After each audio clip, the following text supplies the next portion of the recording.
Oke, Assalamualaikum warahmatullahi wabarakatuh. Untuk materi kali ini saya akan membahas mengenai pelaksanaan pelaporan dan evaluasi dari audit manajemen. Jadi nanti akan terkait dengan proses pelaksanaannya sampai dokumen apa saja yang diperlukan. Nah, pertama adalah pelaksanaan. Jadi persiapan apa saja yang harus diperlukan sebelum melaksanakan audit manajemen. Yang salah satunya adalah menyiapkan mengenai program audit, jadwal audit, tugas-tugas dari auditor, masing-masing auditor maupun auditi, maupun detail dari aktivitas auditnya. Nah, sebelum masuk ke pelaksanaan, ini ada beberapa skill yang harus dimiliki atau setidaknya dimiliki bertahap oleh seorang auditor. Yang pertama, yang paling penting di sini adalah communication skill. Jadi karena internal auditor itu pada dasarnya fungsi salah satu perannya, kalau kalian masih ingat di pertemuan pertama, salah satunya adalah sebagai mediator antara manajemen dan pegawai ataupun antar manajer antar divisi. Jadi communication skill seorang auditor sangat diperlukan di sini, baik itu saat pelaksanaan audit, saat bertanya ke auditi, ataupun saat membuat laporan dan mempresentasikan dari laporan itu sendiri. Jadi di sini communication skill-nya adalah secara oral, verbal, secara tulisan, bentuk reportnya seperti apa, dan presentation skill. Jadi communication skill di sini tidak hanya secara verbal saja, tetapi juga secara tertulis, karena sekali lagi tugas seorang auditor salah satunya adalah membuat laporan audit yang isinya nanti adalah rekomendasi. Jadi seperti yang di materi sebelumnya, hasil akhir dari audit manajemen itu adalah memberikan rekomendasi. Nah, terus problem identification. Nah, problem identification ini salah satunya adalah mengenali resiko dari tahapan proses bisnis. Contohnya seperti apa nanti di materi selanjutnya. Kita sudah masuk ke contoh-contoh audit manajemen per proses bisnis. Nanti akan saya berikan salah satu contoh resikonya seperti apa dan bagaimana membuat checklist audit atau daftar audit. Solution skills ini lebih kompleks memang ya. Jadi harus kita sebagai seorang auditor harus memiliki kemampuan analisa, karena solution atau yang nanti di report ini bentuknya rekomendasi. Jadi ini nanti adanya di sini dan disampaikan di sini. Nah, ini memang harus salah satu peran dari internal auditor seperti di pertemuan pertama adalah fungsi analis. Nah, itu juga salah satu yang harus dimiliki oleh seorang auditor untuk memberikan solusi atas hasil temuan-temuan dari audit itu sendiri. Nah, ini baik secara konseptual maupun analytical thinkingnya. Memiliki kemampuan untuk promote nilai dari audit itu sendiri. Sekali lagi, audit internal audit itu tidak untuk mencari kesalahan atas setiap proses bisnis atau setiap divisi atau departemen, tapi lebih kepada menemukan solusi atas masalah. Jadi tidak mencari siapa yang salah dalam suatu proses bisnis, tapi lebih kepada menemukan mengapa terjadi kesalahan dan solusinya seperti apa. Jadi fungsinya internal audit pada dasarnya adalah seperti itu. Jadi salah satunya adalah sebagai problem solver.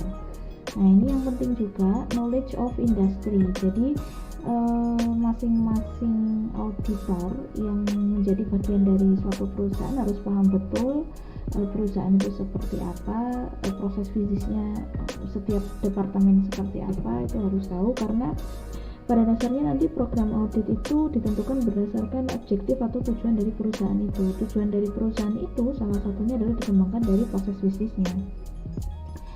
Paham tentang peraturan dan standar dan perubahan standar. Nah, ini organization skills ini yang memang membutuhkan pengalaman dan sebagainya. Makanya biasanya seorang internal auditor, kalau kalian misalkan menjadi bagian dari suatu perusahaan dan menjadi tim auditor, biasanya tidak langsung jadi ketua audit, biasanya menjadi anggota auditor dulu. Nah, ini tujuannya karena untuk melihat sejauh mana organization skill seorang auditor itu. Nah, ini conflict resolution dan negotiation skill. Ini biasanya ketika proses penyampaian hasil. Ketika ada penyampaian hasil ke auditi, biasanya auditi akan banding gitu ya. Ini seharusnya bukan temuan, atau ini temuan yang seharusnya kategorinya masih observasi, bukan tidak sesuai dan sebagainya. Nah, sebagai seorang auditor, salah satunya untuk communication skill ini adalah conflict resolution. To have that kind of skill, auditor harus menjadi pendengar yang baik juga sebenarnya. Nah, ini juga staff training dan development. Jadi balik lagi, karena fungsi auditor itu juga mediator, jadi auditor pun juga sebaiknya memiliki kemampuan untuk membuat program training juga gitu, misalkan di divisi pemasaran atau penjualan ditemukan 50% kinerja jumlah salesperson tidak mencapai target gitu misalkan. Nah, ketika sudah ditelusuri penyebabnya apa, dan salah satu solusinya adalah membuat program training, si auditor meskipun tidak menjadi bagian langsung dari Departemen Sumber Daya Manusia, tetapi harus juga berkoordinasi dengan Departemen Sumber Daya Manusia untuk membuat program training itu juga.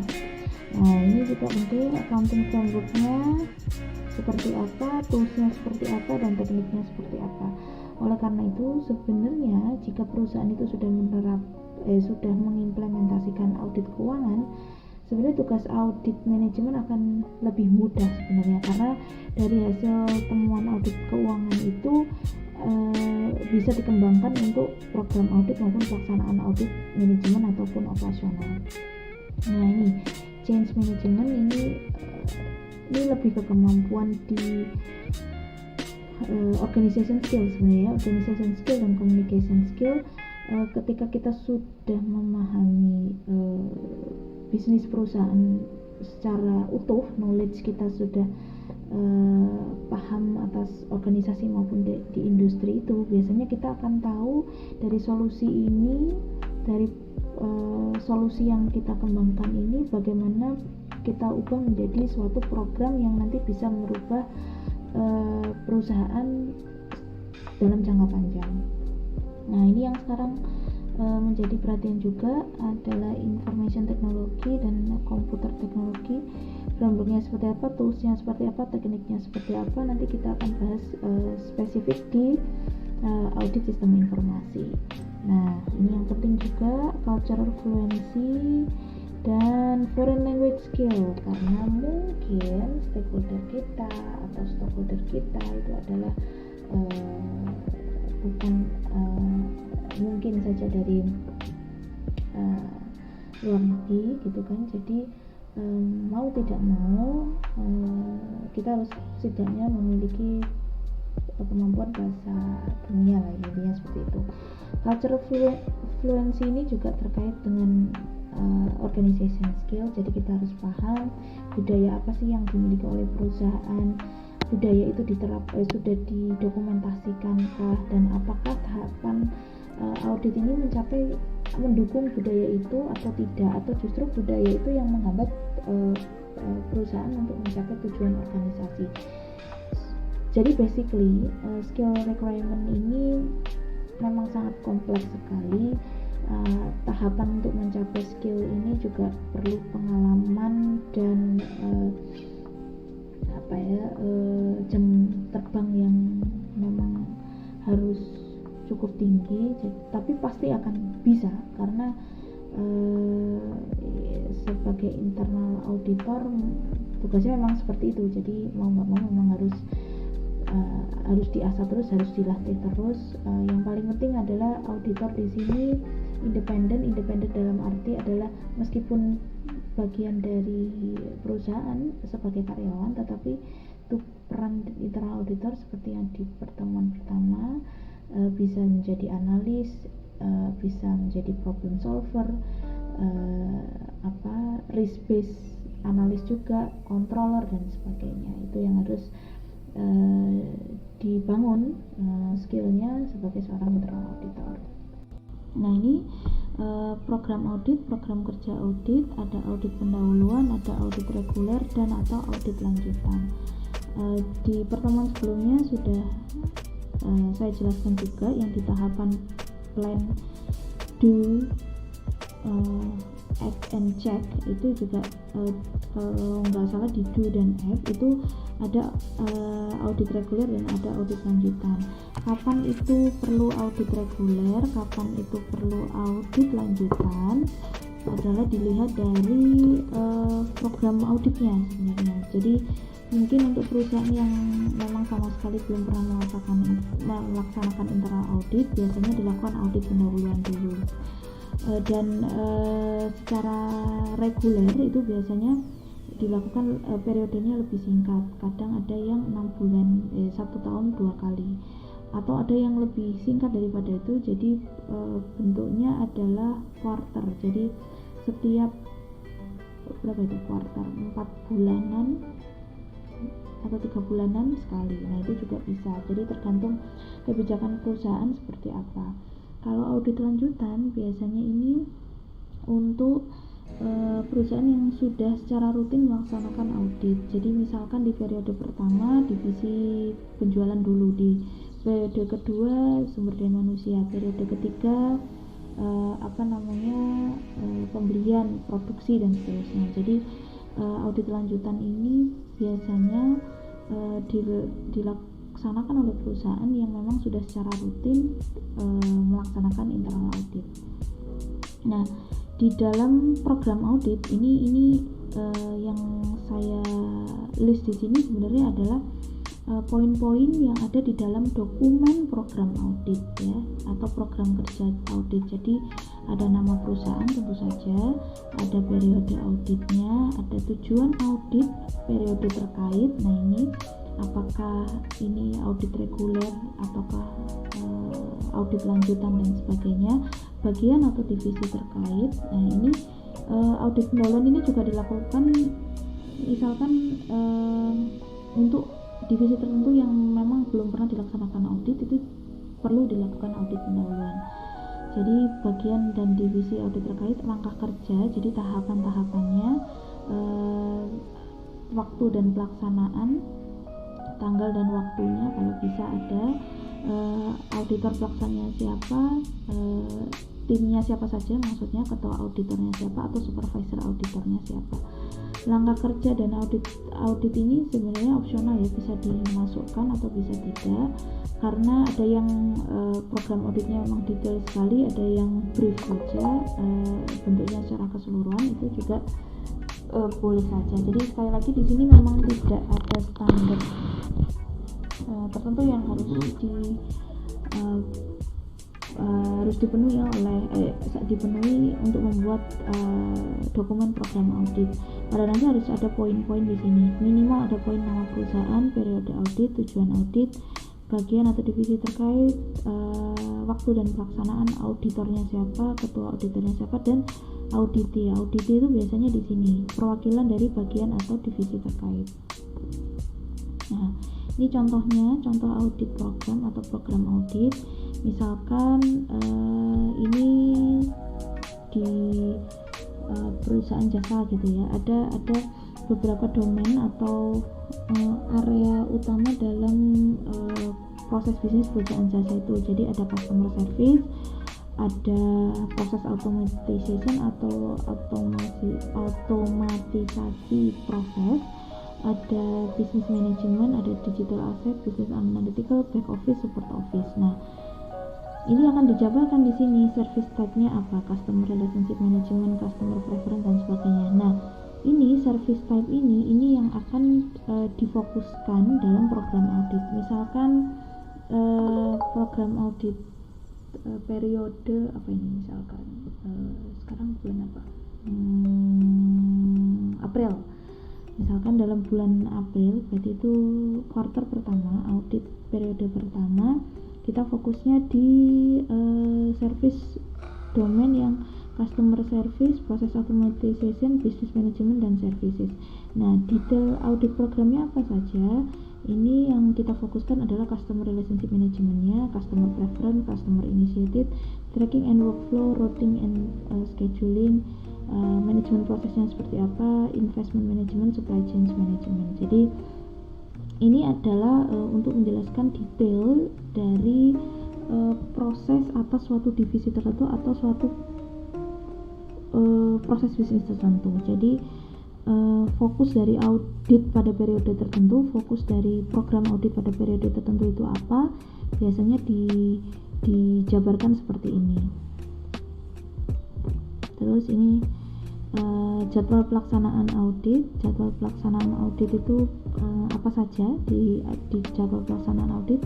Ada nama perusahaan, masih periode auditnya, kepala atau supervisor audit, auditi, waktu pelaksanaan untuk masing-masing auditi, ada rencananya, rencana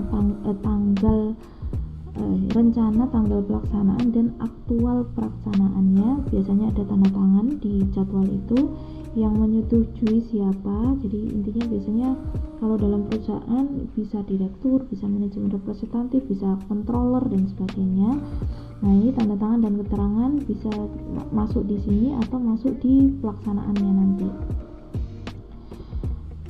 Ini contoh jadwal audit. Ini yang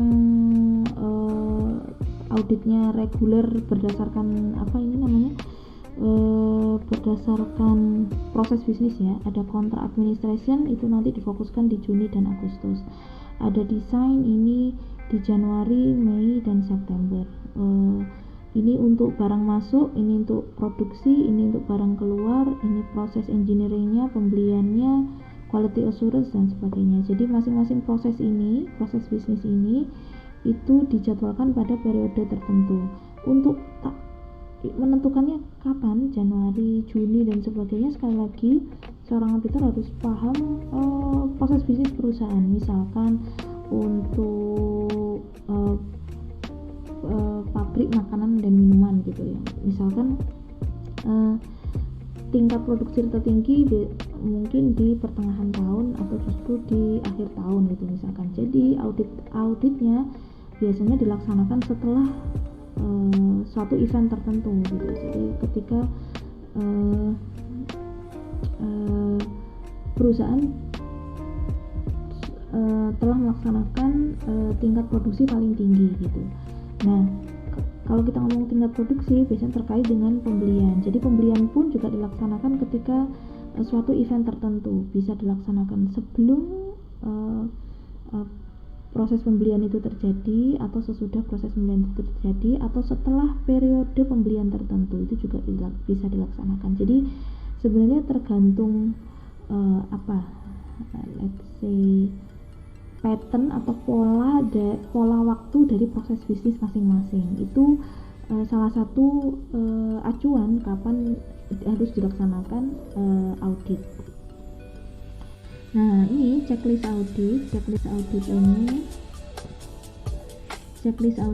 tentu saja masih ada nama perusahaan, nama auditornya siapa, divisi terkait dan auditi perwakilan auditornya siapa, tanggal pelaksananya kapan. Nah, ini yang penting, nomor audit ya, jangan lupa di checklist kapan nomor audit itu muncul di checklist audit. Daftar pertanyaan itu nanti ada contohnya. Daftar dokumen, jadi ada daftar pertanyaan atau checklist audit, ada dokumen yang ada daftar dokumen juga untuk mengkonfirmasi daftar pertanyaan untuk mengkonfirmasi jawaban atas daftar pertanyaan atau checklist auditnya. Nah, ini jenis temuannya bisa non-conformance atau tidak sesuai. OB itu observasi, jadi temuan tapi OB itu lebih ke di tengah-tengah sih, jadi kayak misalkan masih sesuai tapi belum sempurna, nah seperti itu biasanya.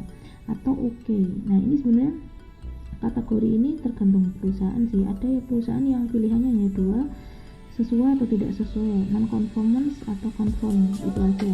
Jadi balik lagi tergantung perusahaan, tergantung tujuan objektif dari internal audit ini apa. Biasanya untuk awal-awal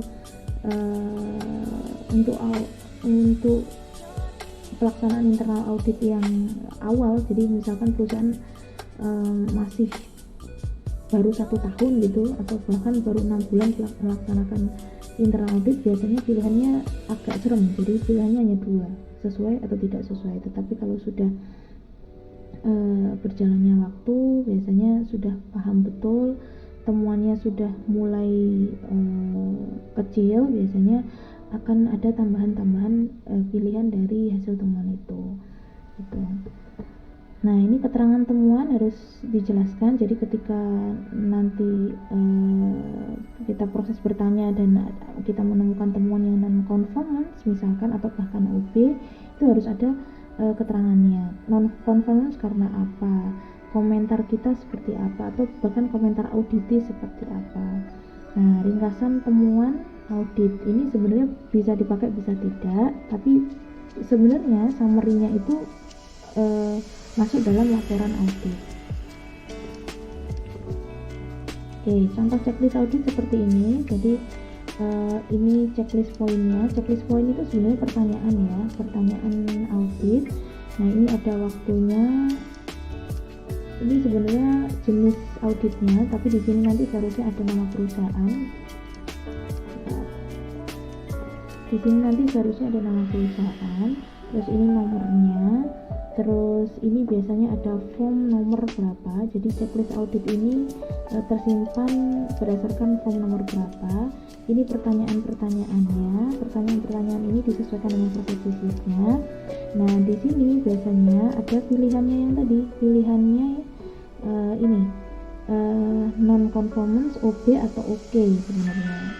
Dan ditambahin dengan satu kolom biasanya adalah dokumen. Jadi pertanyaan ini, dokumen yang harus diminta atau harus dibawa oleh audit itu apa saja. Nah, itu biasanya ada di sini, di beberapa kolom ini. Nah, ini auditor signature-nya, jadi memang sudah benar-benar melaksanakan audit. Begitu juga auditinya, dan ada tanggal ini sudah ada. Terus ada contoh yang lain dari checklist audit. Nah, ini seperti ini. Bentar, ini saya hapus dulu biar. Nah, ini ada keterangannya. Nah, ini ada judul lain atau OI, Opportunity for Improvement. Jadi sebenarnya bukan tidak sesuai sepenuhnya atau non-conformance sepenuhnya, tapi sudah sesuai tapi belum sepenuhnya sesuai, atau belum sepenuhnya memenuhi standar dan sebagainya. Itu juga boleh. Jadi kalau contoh yang tadi kalau saya tadi contohnya adalah OB itu observation itu. Jadi masih perlu dicek ulang, intinya seperti itu. Nah, ini ini contoh checkpoint adalah pertanyaan audit juga. Ini evidence bisa diganti dengan dokumen sebenarnya. Terus statusnya seperti apa? Status itu ini nanti dimasukkan di sini. Jadi status ini diisi apa? Status ini di sini sebenarnya. Nah, diisi di sini. Apakah itu conformance, ataukah itu OI, ataukah itu non conformance. Root cause-nya juga dijelaskan di sini. Corrective action-nya seperti apa? Clause number ini sebenarnya nomor temuan sebenarnya. Nah, corrective action ini untuk beberapa perusahaan biasanya ada di dokumen lain. Nah, itu biasanya masuk di rekomendasi di laporan audit juga bisa. Kadang karena terlalu banyak checklist audit, corrective actionnya pun juga mungkin bertahap dan butuh waktu panjang. Biasanya untuk kolom ini tidak masuk di checklist audit, tapi masuk di dokumen lain. Di laporan audit itu biasanya masuk di situ. Jadi corrective action atau recommendation action itu biasanya masuknya di laporan audit. Oke. Nah, ini yang penting. What's important in audit checklist? Jadi apa sih yang harus diperhatikan ketika kita membuat audit checklist atau daftar pertanyaan audit? Yang pertama adalah priority di audit program. Jadi kayak misalkan, jadi biasanya untuk satu kali periode audit itu jarang sekali semua divisi di audit ya, biasanya bertahap. Jadi kayak misalkan periode pertama itu keuangan dan penjualan dulu, atau bahkan keuangan saja, atau bahkan penjualan saja. Jadi nah, seperti yang di awal tadi saya jelaskan, poin domain key objektifnya atau tujuan utama dari penjualan itu apa sih gitu. Apa tujuannya? Jadi gini, masing-masing divisi itu kan punya tujuan dan key performance indicator masing-masing, atau target masing-masing, atau apalagi kalau di pertemuan kemarin itu ada perencanaan masing-masing. Nah, itulah yang jadi poin-poin di priority audit program. Jadi atau kalau di bukunya operational audit itu namanya adalah key objective. Jadi sebenarnya masing-masing departemen itu punya key objective sendiri-sendiri. Key objective itu apa ya? Tujuan dari divisi, intinya gitu. Jadi divisi itu punya goal apa sih? Jadi bagian kecil dari goal perusahaan secara keseluruhan. Itu biasanya key objective dari masing-masing divisi itu biasanya yang dijadikan audit program. Nah, understanding the business process ini yang paling penting. Nah, untuk how to understand the business process, sekali lagi seorang internal auditor harus paham secara keseluruhan business prosesnya seperti apa. Nah, untuk paham itu salah satunya adalah dengan memahami prosedur dan flowchart-nya. Nah, gitu ya. Jadi inilah pentingnya prosedur, karena sebenarnya prosedur itu mewakili atau bentuk dokumen dari pelaksanaan dari masing-masing divisi. Jadi saat kita interview nanti atau bahkan saat kita membuat checklist audit itu sebenarnya bisa dilihat dari prosedur atau flowchart yang dimiliki oleh perusahaan. Jadi misalkan pembelian, tahapan pembeliannya itu apa saja di masing-masing tahapan itu bisa kita jadikan daftar pertanyaan atau checklist audit. Nah, ini kalau bisa as detail as possible. Sekali lagi, checklist audit itu bisa berubah-ubah, nanti akan berjalan sesuai dengan kebutuhan sebenarnya. Jadi misal key objektif untuk 2 tahun dari penjualan adalah misalkan mencapai target sekian persen dari jumlah produksi gitu misalkan. Nah, mungkin detail di tahap di dua periode audit pertama adalah seperti itu, tapi berikutnya mungkin akan berubah. Jadi sebenarnya meskipun key objektifnya berubah, tetapi setiap tahapan audit harus dibuat sedetail mungkin. Balik lagi, untuk tahu sedetail apa harus paham bisnis prosesnya gitu. Kalau kita nggak paham bisnis prosesnya, kita nggak akan tahu kita akan susah untuk membuat checklist audit atau daftar pertanyaan audit. Nah, memang balik lagi nanti di bisnis proses kita akan paham tentang key objektif yang tadi saya jelaskan atau tujuan dari divisi masing-masing, plus resiko dari setiap tahapan bisnis proses itu. Nah, ini yang tadi saya bilang jadi resiko-resiko dari setiap tahapan bisnis itu apa, yaitu yang dijadikan acuan dari membuat audit checklist atau daftar audit. Nah, ini yang tadi yang skill yang harus dijelaskan adalah communication. Jadi daftar pertanyaan yang kita buat itu tidak secara lugas kita tanyakan. Jadi kayak misalkan apakah dasar pembelian gitu misalkan, ataukah bagaimana Anda melaksanakan penjualan gitu misalkan. Tidak seperti itu, tapi kita harus menanyakan dengan proses yang lebih luas. Misalkan coba dijelaskan mengenai kegiatan penjualan atau kegiatan sehari-hari seperti apa gitu. Kalau misalkan kita tanya ke bagian produksi, misalkan Bapak sehari-hari atau Mas siapa gitu sehari-hari mengerjakan apa gitu. Dari proses dia menjelaskan, acuan kita adalah prosedur atau flowchart itu tadi.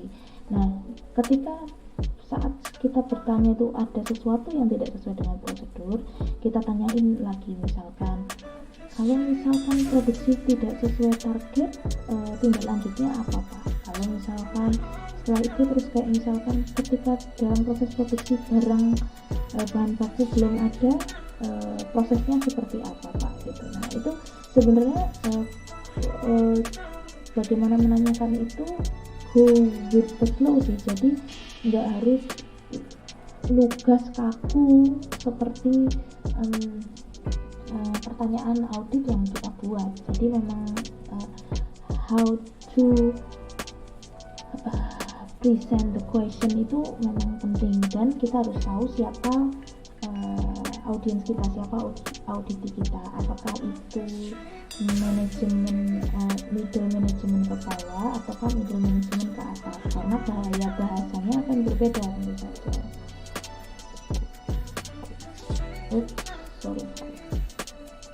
Nah, sekarang kita ke tahapan laporan audit. Jadi laporan audit balik lagi selalu harus ada nama perusahaan ya, di cover periode auditnya, tagline-nya gitu, misalkan toward better service atau seperti apa, itu biasanya itu menjadi tagline dari program audit pada periode tertentu.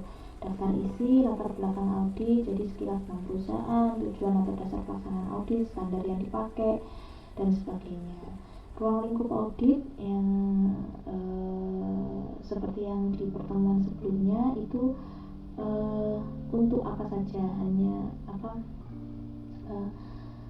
intinya apa ya, kalau misalkan pakai standar tertentu, pakai COSO atau pakai ISO, itu ruang lingkupnya apa saja, kita ikuti klausul-klausul yang ada di standar-standar itu. Atau misalkan perusahaan menggunakan COSO plus standar perusahaan sendiri, itu juga boleh. Jadi misalkan organization culture dijadikan ruang lingkup audit juga boleh, silakan saja.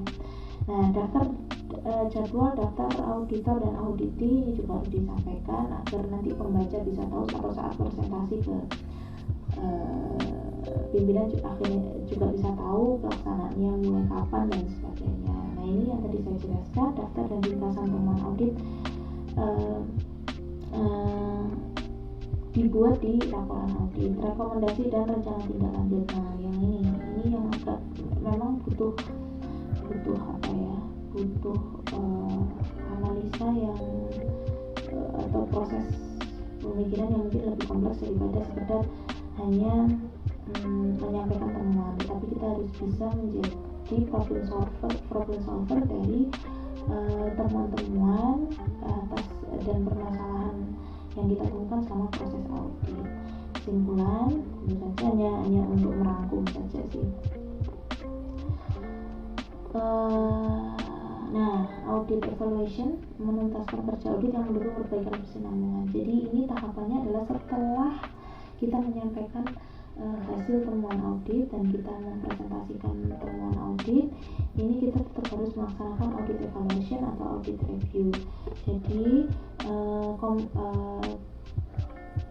tujuannya apa? Auditor itu sekali lagi tugasnya tidak selesai saat menyampaikan menyampaikan temuan audit dan laporan audit, tapi juga bisa melihat komitmen perbaikan perusahaan secara keseluruhan. Jadi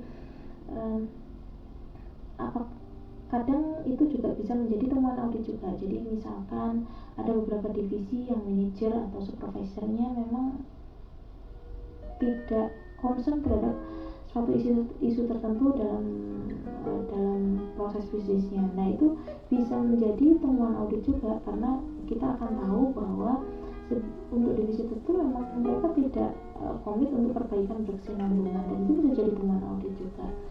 Nah, itu temuan audit yang seperti itu bisa menjadi bahan dari daftar checklist audit juga. Nah, ini self assessment of auditing. Nah, ini juga sebenarnya yang di pertemuan pertama, tujuan dari audit manajemen atau audit operasional ini sebenarnya bagian dari governance ya, bagian dari governance seperti yang di pertemuan sebelumnya itu. Audit manajemen atau internal audit saat ini itu yang tujuan utamanya atau tujuan yang paling diinginkan oleh perusahaan itu adalah governance. Nah, basically governance adalah self assessment atau penilaian diri sendiri. Maksudnya adalah suatu divisi tertentu with or without audit itu mereka bisa menemukan kesalahannya dan bisa melakukan perbaikan sendiri. Jadi sebenarnya audit hanya memastikan bahwa semua proses bisnisnya itu berjalan baik tanpa harus menyampaikan temuan. Intinya seperti itu. Dan memang ini butuh waktu lama sih ya, tapi kan basically culture seperti itu atau budaya organisasi seperti itu yang menjadi tujuan utama semua perusahaan. Review bisnis dan manajemen. Nah, ini dari hasil analisa beberapa laporan dari beberapa periode audit itu bisa dilihat. Dan hasil temuannya misalkan semakin naikkah, semakin turunkah, atau misalkan semakin naik tindak lanjutnya seperti apa, sampai tahapan dari mana, apakah itu berpengaruh terhadap proses bisnis secara keseluruhan, apakah itu berpengaruh terhadap strategi perusahaan secara keseluruhan. Nah, itu yang menjadi salah satu yang menjadi bahan atau konten di review audit dan bahkan di laporan auditnya juga. Nah, ini juga, kita juga ada evaluasi kinerja internal audit.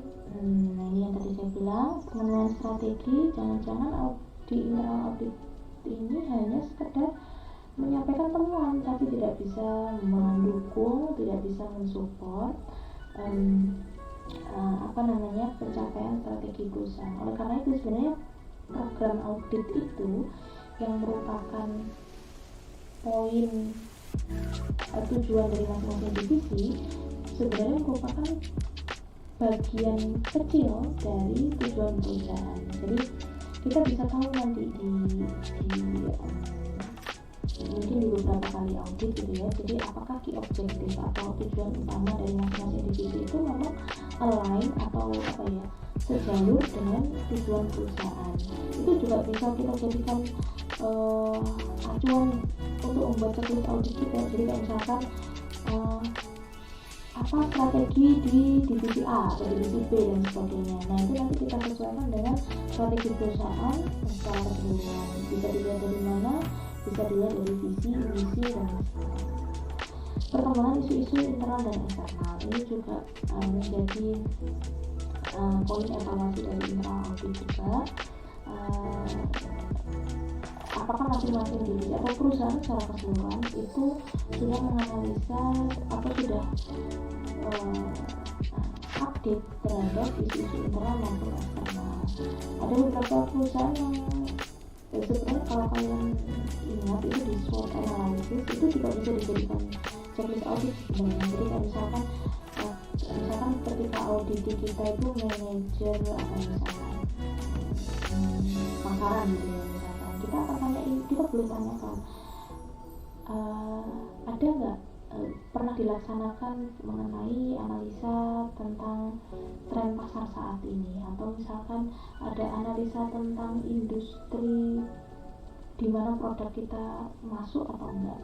Terus adakah analisa tentang kumpulan dari brand yang kita produksi, itu juga bisa menjadi salah satu checklist audit kita. Tujuannya adalah untuk menentukan apakah divisi tertentu ini memang sudah update terhadap industri, dan menjadi evaluasi kepada internal auditor juga untuk membuat checklist audit itu. Jadi mungkin di audit awal-awal kita hanya memastikan prosesnya berjalan, atau kita bilang compliance dan substantif audit, tapi berikutnya kita bisa kembangkan checklist auditnya ke area yang lebih kompleks. Salah satunya adalah di strategi itu tadi. Nah, terus evaluasi sumber daya ini juga perlu, kayak misalkan mungkin di awal-awal pelaksanaan auditnya 6 bulan sekali atau bahkan 3 bulan sekali gitu kan. Tentu saja setiap tahapan audit itu memerlukan biaya dan sebagainya. Jadi ketika mungkin dari beberapa kali periode audit itu sudah hasil temuannya sudah berkurang, dari temuan itu sudah ditindaklanjuti, corrective actionnya atau tindakan perbaikannya sudah berjalan dan sebagainya, mungkin kita bisa merekomendasikan untuk melaksanakan audit 1 tahun sekali gitu, menimbang mengenai sumber daya manusia dan biaya dan sebagainya. Itu juga bisa dijadikan acuan dalam membuat laporan audit juga. Nah,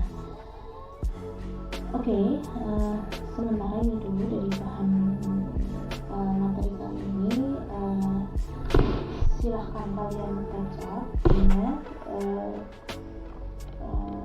ada beberapa buku yang nanti saya share juga di model, jadi silahkan kalian baca, kalian pahami untuk materi yang ini saja. Nanti kalau ada pertanyaan kalian bisa sampaikan di forum diskusi. Oke, terima kasih. Terima kasih. Saya akhiri dulu. Assalamualaikum warahmatullahi wabarakatuh.